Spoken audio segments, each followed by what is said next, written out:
Dear students, हम लोग geography में शक्ति संसाधन में एक खंड पढ़ चुके थे और जिसके अंतर्गत हम लोगों ने कोयला और पेट्रोलियम का अध्ययन किया था।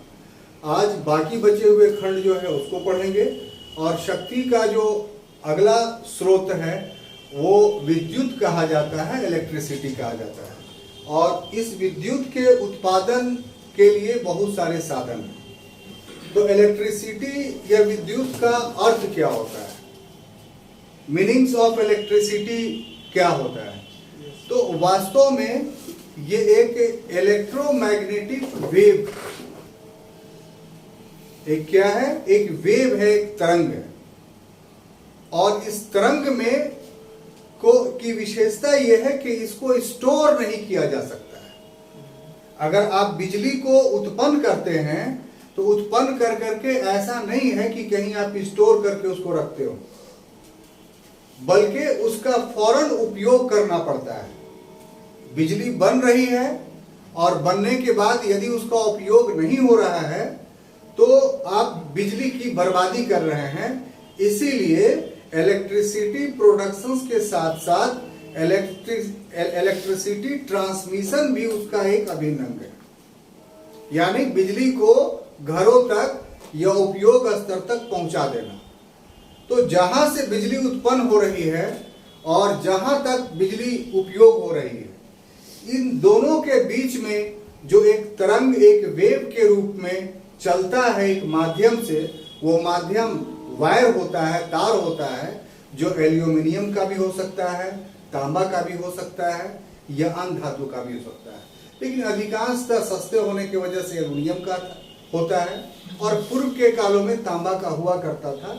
तो तांबा में प्रतिरोध की क्षमता कम होती थी, इसीलिए विद्युत की हानि कम होती थी। लोहे के तारों का प्रयोग नहीं किया जाता है क्योंकि इसमें विद्युत हानि बहुत होती है, चाहे किसी प्रकार के इलेक्ट्रिसिटी का इस्तेमाल आप कर रहे हो।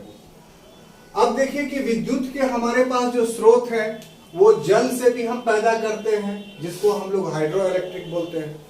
कोयला से भी पैदा करते हैं, जिसको हम लोग थर्मो इलेक्ट्रिक बोलते हैं।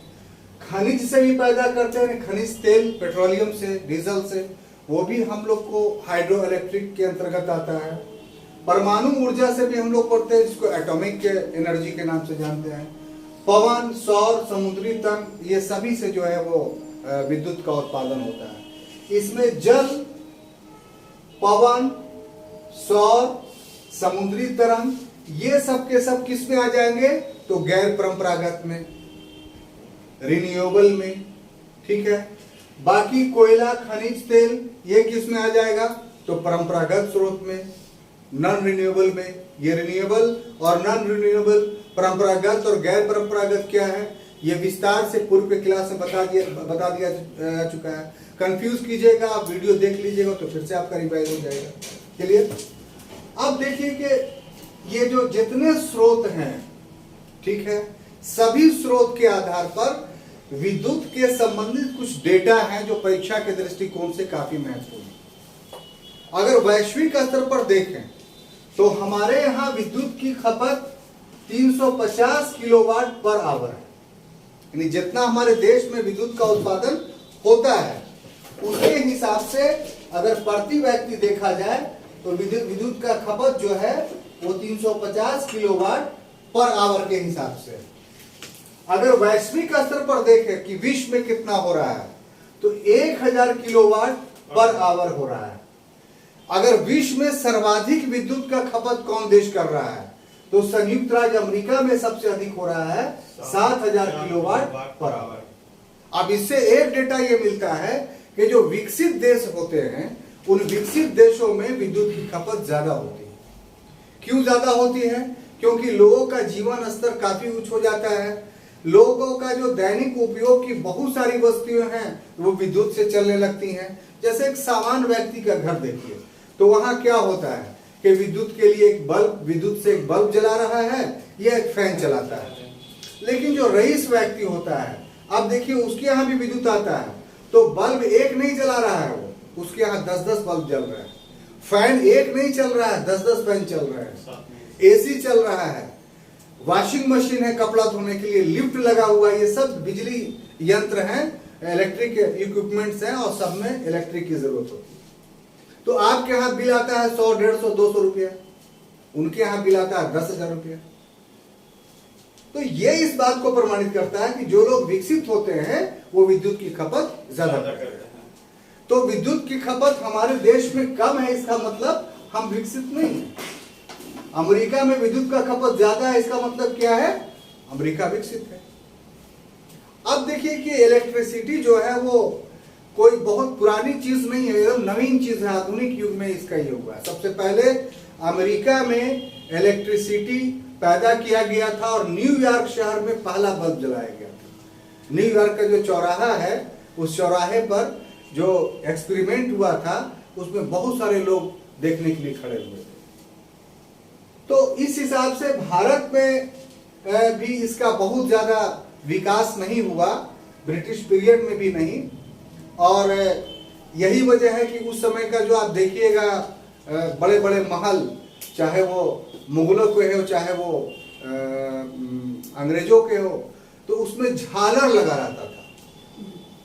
और झालर में क्या होता था? कैंडल डाल दिया जाता था, लंबा लंबा कैंडल। तो वो रिफ्लेक्ट करके शीशा से वो पूरे कमरे को जो है रोशन करता था। ये बड़े बड़े लोग ऐसे करते थे। ये और पहले जाइए तो मशाल का सिस्टम था। मशाल जो है लुगदी में तेल भर कर करके, चाहे तिल का तेल से लुगदी को डुबा कर करके, और इस ढंग से मशाल के ऊपर कटोरी बना दिया जाता था, उसमें लुगदी को भर दिया जाता था और उसको जला दिया जाता। वो धीरे धीरे कर करके अपना जलता रहता था। गरीब लोग क्या थे तो इसी ढंग से दिया रखते थे, तिल का तेल डाल दिए, एक रुआ का फाहा डाल करके उसमें हल्की हल्की रोशनी जो है निकल रही। तो ये 20th सेंचुरीज में जाकर करके इसका उत्पादन होना शुरू हुआ धीरे धीरे, और बहुत कम था। तो आजादी के समय देखिए मात्र 2.3 हजार मेगावाट उत्पादन होता था। तो इससे बिजली कहां मिलती थी? कि जो हेडक्वार्टर का एरिया होता था, ठीक है, जैसे एक छोटा सा एग्जांपल देंगे कि पटना में आप स्टेशन देखे होंगे, तो स्टेशन के बगल वाला एरिया को करबिगहिया बोलते हैं। करबिगहिया जानते हैं किस लिए मशहूर था? करबिगहिया में कोयले से बिजली का उत्पादन किया जाता था और मात्र 4 मेगावाट उत्पादन किया जाता था। तो अंग्रेजों ने वो बिजली घर क्यों बनाया था? तो पटना में जो सिविल लाइन एरिया था उसके लिए बिजली का सप्लाई करने के लिए। तो अब वो बहुत कॉस्टली हो गया। अब वो देखिए कि उसका बिल्डिंग भी सब खत्म हो गया, अब नहीं अस्तित्व में। तो हम एग्जाम्पल आपको इसलिए दे रहे हैं कि इसी ढंग से जो हेडक्वार्टर होते थे अंग्रेजों के, तो सिविल लाइन के एरिया के लिए वो कोयले से उत्पादित होने वाला बिजली घर जो है अंग्रेज बना दिया करता है। तो सिर्फ वहीं तक बिजली सीमित थी स्वतंत्रता के समय तक। इसीलिए मात्र 2.3 हजार मेगावाट संपूर्ण भारत में बिजली का उत्पादन होता था। लेकिन नवीन डेटा जो है वो 2018-19 में वो 350 हजार मेगावाट हो गया बिजली का उत्पादन। अब 350 हजार मेगावाट जो बिजली का उत्पादन है, तो ये सभी स्रोतों से है, जितना आप ऊपर में स्रोत आपको देखा, यानी hydro, thermo, nuclear, wind energy जितना है सबसे मिला करके। और इस 350 हजार मेगावाट में जो 63% है बिजली वो थर्मो इलेक्ट्रिक है, तापीय विद्युत है। मतलब अधिकांशतः कोयले से। थर्मो इलेक्ट्रिक में पेट्रोल भी आ जाता है, लेकिन अधिकांश हमारे देश में क्या होता है? थर्मो इलेक्ट्रिक का मतलब कोयला। ठीक है, अब ये सभी को हम लोगों ने देख लिया। अब बारी बारी से देखते हैं कि हर का कितना कंट्रीब्यूशन है। तो बिजली का सबसे पहले जो उत्पादन शुरू हुआ वो जल से भारत में। तो पहला जो जल विद्युत बना, आप देखिए दार्जिलिंग में बना था। कहां? 1898 में। ये क्वेश्चन आता है। दूसरा जो बना मेटूर, तमिलनाडु में, ये दार्जिलिंग पश्चिम बंगाल में है, ये तो पता होगा आपको। 1899 में मेटूर तमिलनाडु में है। 1902 में शिव समुद्र में जलप्रपात है, जो भारत का सबसे बड़ा जलप्रपात है, सबसे ऊंचा जलप्रपात है, कर्नाटक में है। अगर जल विद्युत से विद्युत के उत्पादन का डेटा आपके पास हो तो वो एग्जामिनेशन के लिए महत्वपूर्ण है। तो उसमें राज्यवार अगर उत्पादन देखें तो सबसे पहले नंबर पर तेलंगाना आता है, डेटा चेंज कर गया, ठीक है। दूसरे नंबर पर कर्नाटक आता है, तीसरे नंबर पर तमिलनाडु आता है, चौथे नंबर पर पंजाब आता है। और पंजाब चौथे नंबर पर इसलिए आया कि भाखड़ा नांगल डैम बन गया और बहुत सारे नहरों पर डैम बन गया, उसके वजह से जल विद्युत वहां पैदा हो जा रहा है, पहले नहीं था वहां। उसके बाद महाराष्ट्र है। तो आप अधिकांश देखिए कि दक्कन की जो क्षेत्र है वो हाइड्रो इलेक्ट्रिक के लिए ज्यादा उपयुक्त है। क्यों? क्योंकि पठारी भाग है। अब पठारी भाग में नदियां जो है ऊपर से जगह जगह पर गिरती हैं, तो इस वजह से हर जगह पर जो है वो टरबाइन का इस्तेमाल करके जो है वो बिजली पैदा किया जाता है। इसका थोड़ा मैकेनिज्म जान लीजिए। बिजली चाहे कहीं पैदा हो, अंतिम जो बिजली पैदा होगा वो डायनेमो से पैदा होगा। डायनेमो वो इक्विपमेंट्स है जो यांत्रिक ऊर्जा को विद्युत ऊर्जा में परिवर्तित करता है। ये ऑब्जेक्टिव क्वेश्चन आता है। डायनेमो वो यंत्र है, वो मशीन्स है जिसकी कैपेसिटी है कि वो यांत्रिक ऊर्जा को विद्युत ऊर्जा में कन्वर्ट करना। तो यांत्रिक ऊर्जा क्या है कि यांत्रिक ऊर्जा का मतलब है कि यंत्र को घुमाने वाली ऊर्जा। तो जो यंत्र को घुमाने वाली ऊर्जा, जैसे यंत्र घूमता है वो यांत्रिक ऊर्जा हो गया। अब यंत्र घूमने के बाद जो बाई प्रोडक्ट निकलता है वो इलेक्ट्रिसिटी हो गया। तो डायनेमो को घुमाता है यंत्र, इसलिए डायनेमो काम कर रहा है यंत्र के माध्यम से और उसके बाद उससे जो बाई प्रोडक्ट निकल रहा है वो है इलेक्ट्रिसिटी। तो इस प्रकार से डायनेमो जो है वो विद्युत उत्पादन यंत्र हो गया। अब सब में उसी डायनेमो का इस्तेमाल करेंगे तो आप जानते जाइए कि जल विद्युत में कैसे होता है। तो जल विद्युत में ऊपर से जल को गिराया जाता है। तो जल को जिस चीज पर गिराया जाता है उसको टरबाइन बोलते हैं। टरबाइन क्या युक्ति है? तो एक पंखड़ी बना रहता है जो जल गिरने से वो घूमने लगता है और उसका एक व्हील जो है जाकर करके डायनेमो में फिट कर दिया जाता है। तो वो टरबाइन जो है डायनेमो को घुमाने लगता है और जिससे डायनेमो घूमता है, बिजली उत्पन्न हो जाता है। अब वो बिजली उत्पन्न करके कहीं पर कोई बर्तन नहीं रखा हुआ है, उसमें जमा कर चले जा रहे हैं। वो जैसे ही बिजली उत्पन्न होना शुरू हुआ वैसे उसका ट्रांसमिशन चालू हो जाता है।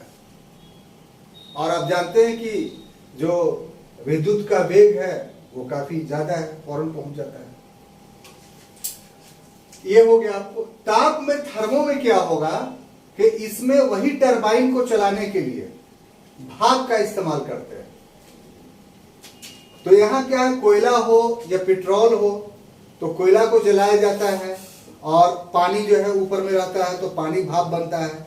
उस भाप बन के पाइप से उसको ले जाया जाता है, पतले पाइप से, और वहां जाके स्पीड से भाप निकलता है तो आगे में टरबाइन रहता है जो चलने लगता है और फिर टरबाइन से डायनेमो घूमता है, डायनेमो से विद्युत का उत्पादन होता है। तो इसमें जो ताप में कोयला इस्तेमाल करेंगे, पेट्रोल इस्तेमाल करेंगे, गैस इस्तेमाल करेंगे। विशेषता यह है कि जितना भी स्रोत है उसमें इससे 63% विद्युत का उत्पादन होता है। यानी क्वेश्चन आपसे पूछा है कि सभी स्रोतों में सबसे ज्यादा विद्युत का उत्पादन किससे होता है, तो आप क्या बोलेंगे? थर्मो इलेक्ट्रिक में, हाइड्रो इलेक्ट्रिक में नहीं। अब इसमें सबसे पहले स्थान पर कौन है? तो महाराष्ट्र है। यही सभी परीक्षा के लिए इंपॉर्टेंट है। दूसरा पर कौन है? तो उत्तर प्रदेश है। तीसरा पर कौन है? तो गुजरात है। चौथा पर कौन है? तो पश्चिम बंगाल। क्लियर? Yes sir. तीसरा में नाभिकीय ऊर्जा। तो नाभिकीय ऊर्जा में स्रोत है यूरेनियम और थोरियम। अब यहाँ चेंज कर जा रहा है। यहां जो इलेक्ट्रिसिटी मिल रही है वो दूसरे ढंग से मिल रही है। कैसे? कि असल बिजली पैदा होती है यूरेनियम से, थोरियम भी कन्वर्ट होकर के यूरेनियम बन जाता है अगर थोरियम से आपको बनाना है। तो वो कैसे? कि यूरेनियम एक ऐसा सब्सटेंस है जिसमें नाभिकीय प्रक्रिया होती है कि अगर उसमें नाइट्रॉन की बमबारी करते हैं तो वो टूटता है। तो टूटता है तो एक क्रम से टूटता है। पहले 3 बनेगा, फिर 3 तिहाई 9, उसका 9 पार्टिकल बन जाएगा, फिर 9 कितना बन जाएगा? 27 बन जाएगा। तो जितना बार टूटेगा ना उतना बार उसमें से ऊर्जा निकलेगी। ठीक है, तो इससे एटम बम बन जाता है। ये विध्वंस के लिए होता है अगर ऐसा हम छोड़ दिए तो इसीलिए यूरेनियम का जो नाभिकीय अभिक्रिया कराया जाता है वो दो तरीके से, एक नियंत्रित नाभिकीय अभिक्रिया यानी कंट्रोल न्यूक्लियर रिएक्शंस जिसके माध्यम से एटम बम बनता है, और दूसरा अनियंत्रित नाभिकीय अभिक्रिया जिससे एटम बम बनता है, और दूसरा होता है नियंत्रित नाभिकीय अभिक्रिया जिससे हम बिजली का उत्पादन करते हैं।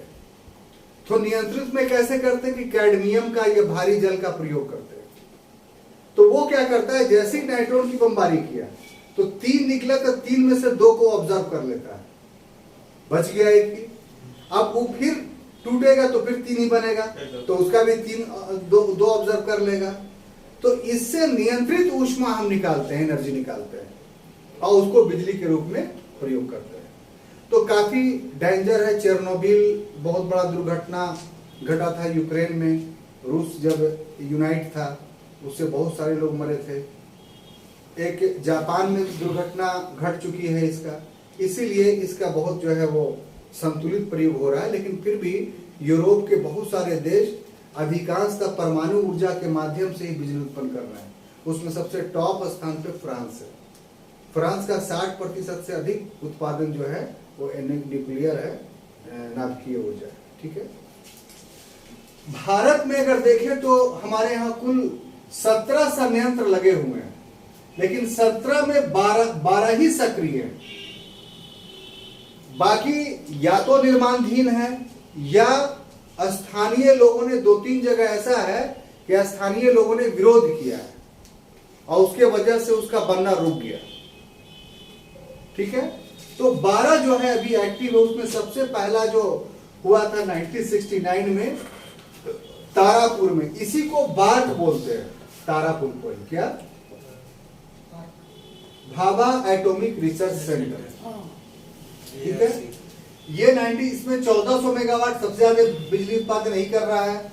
उसके बाद रावत भाटा है राजस्थान में, 1972 में बना था, 1180 मेगावाट कर रहा है। और बाकी जो है वो मटेरियल्स में है, उसमें से देख लीजिएगा। सोलर एनर्जी में क्षमता हमारे पास जो है, यानी भारत में हर जगह नहीं, जहां सूरज की रोशनी कम मिलती है वहां सोलर एनर्जी नहीं बन सकता है। लेकिन हमारा जो देश है इसमें समृद्ध है। ज्यादा जो इक्वेटर के नजदीक के देश है वो काफी प्रोस्पेरस है, लेकिन हमारा देश भी चूंकि उपोष्ण अक्षांश में सब ट्रॉपिकल में है, और सब ट्रॉपिकल जो भी एरिया है वहां 300 सौर दिवस होता है, जहां क्षमता क्या है तो 5000 ट्रिलियन किलोवाट पर आवर हमारे यहां उत्पादन हो सकता है। और 1 वर्ग किलोमीटर में 1353 किलोवाट की क्षमता होती है। किसमें? सौर 1 किलोमीटर। हाँ, तो 1353 किलोमीटर। तो इतना ऐसा ही नहीं हो जाता है। इसमें एक फोटोवोल्टिक प्लेट होता है जो सिलिकॉन का बना होता है, यही काफी महंगा है। तो वो उसका कैपेसिटी क्या है कि वो ऑब्जर्व कर लेता है सनलाइट को, और फिर नीचे में इक्विपमेंट्स लगा रहता है जो कन्वर्ट कर देता है उसको इलेक्ट्रिसिटी में। यही मैकेनिज्म है। तो जितना बड़ा सोलर प्लेट लगाइएगा उतना जो है होगा। हमारे यहाँ अभी जो सोलर प्लेट लगा हुआ है जितना, वो 6,50,000 सौर यंत्र लगे हुए हैं। इसमें सबसे पहले स्थान पर जो आता है वो गुजरात आता है। क्लियर? इसके बाद पवन ऊर्जा का जहां पर है तो भारत का विश्व में स्थान 5वां है। भारत से ज्यादा कहां? पहले स्थान पे अमेरिका, दूसरे पे स्पेन, तीसरे पे जर्मनी, चौथे पे चीन। पवन ऊर्जा हेतु गति कितना चाहिए पवन की? तो 5 किलोमीटर पर आवर, लेकिन हमारे यहां 10 किलोमीटर पर आवर है भारत में। यानी चाहे तो बहुत कर सकते हैं। 22 राज्य ऐसे हैं जहां से पवन ऊर्जा पैदा किया जा सकता है, लेकिन आदर्श जो है प्रभावी 2 ही हैं। 2 कौन है? गुजरात और तमिलनाडु। तो 9 राज्यों में 33 स्थान ऐसे हैं जहां वर्तमान समय में पवन ऊर्जा से बिजली पैदा की जा रही है। और वर्तमान समय में जो भारत में पवन ऊर्जा से बिजली पैदा की जा रही है वो 38,624 मेगावाट। तो दोस्तों, ऊर्जा संसाधन में एनर्जी रिसोर्सेज डेटा प्रधान है। पहला वाला क्लास और ये वाला क्लास में जितना डेटा है इसको बार बार सुनिए, कॉपी पे लिखिए, क्योंकि इसमें समझाने का कुछ नहीं, इसमें जो भी है आपको डेटा याद करने का है। तो डेटा याद कर लीजिए, परीक्षा में ये बहुत काम आएगा। फिर हम लोग अगले क्लास में भारतीय कृषि का अध्ययन करेंगे। तब तक के लिए धन्यवाद।